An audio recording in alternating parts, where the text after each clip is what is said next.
How did you get into like the theater, and how did you discover Second City and stuff like that? I was in like a.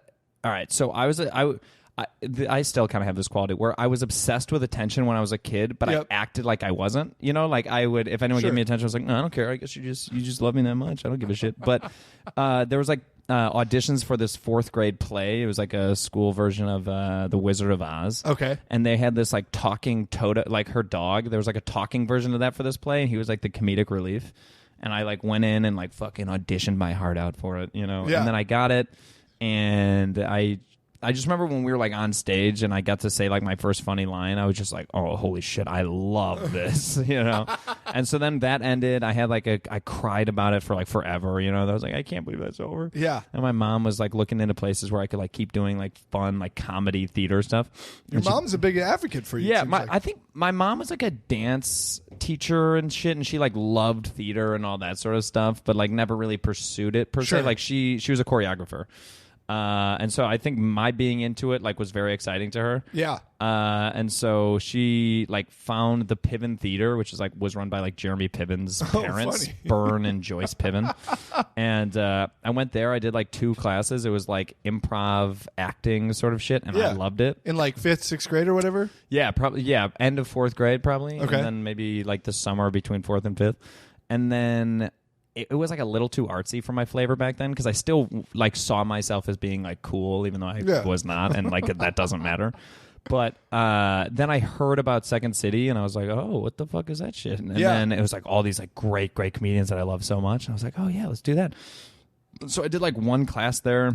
You had to take the kids class though, right? Because your fellow clip star Lauren Lapkus started when she was 17, and she said like they had special classes for kids, and IO.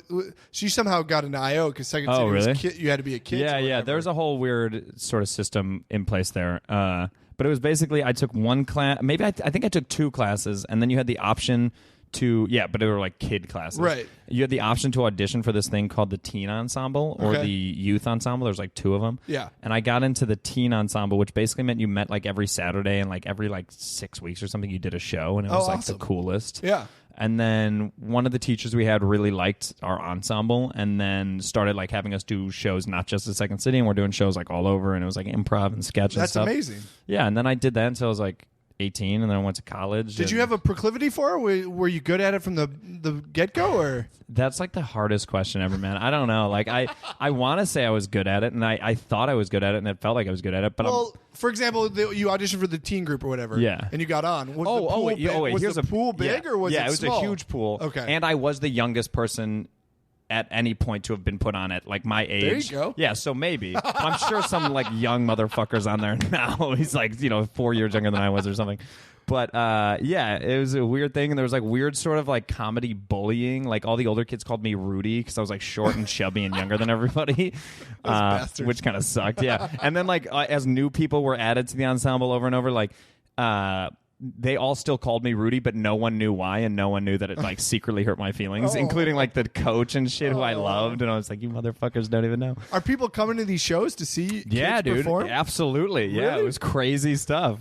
I honestly feel like the reason that they would come is in the outside chance that we would do something dirty. Like, because I remember we did like a dirty scene once, and the audience was so sort of like taken aback that kids would say such dirty shit that they were like kind of excited.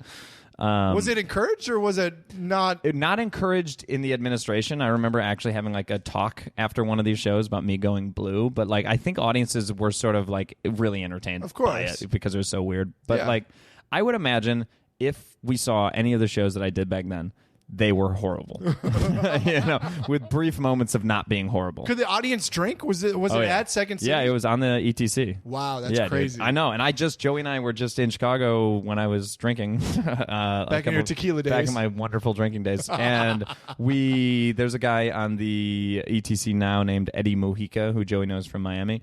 And he's doing Soul Brother, Where Art Thou? And they let us like come up and do the improv thing at the end. We were like improv guests. Yeah. And I was like, got to be back on that stage. That's it was so cool. So surreal, man. It was funny. Yeah. And you went way blue this time. Yeah. Yeah.